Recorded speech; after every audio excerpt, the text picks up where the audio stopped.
காளியின் மாயை உலகம் முழுவதும் பரவிட்டு இருந்துச்சு.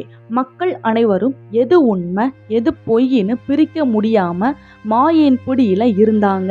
ஆனா இதுல ஒரு ட்விஸ்ட் இருக்குங்க. இந்த மாயை ஒரு சிலருக்கு மட்டும் வேலை செய்யல. ஏன் அப்படின்னா இவங்க தான் மாயை நிரோதி, அதாவது மாயை எதிர்த்து போராடுறவங்க.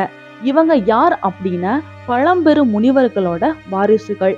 இவங்க வேதங்களின் ரகசியங்களை கற்றவங்க, பிறவியில பாவமற்றவங்க.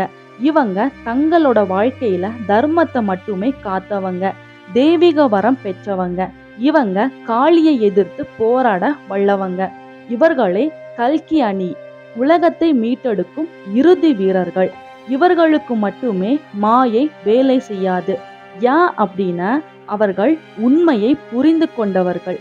அதாவது மாயை உன்னை கட்டுப்படுத்தும், நீ அதனை உண்மை என நம்பினால் மட்டுமே.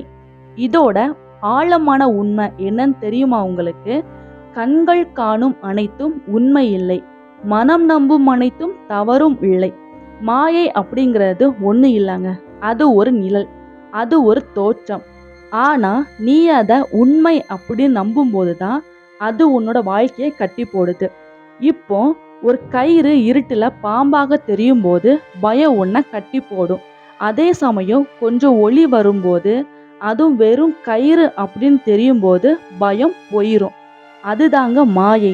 நீ அதை பார்த்து பயப்படுற வரைக்கும் தான் அது உன்னை ஆட்டி படைக்கும். இத புரிந்து கொள்ளும் போதுதான் அவர்கள் மாயின் பிடியில வீழாம தப்பிக்க முடியும்.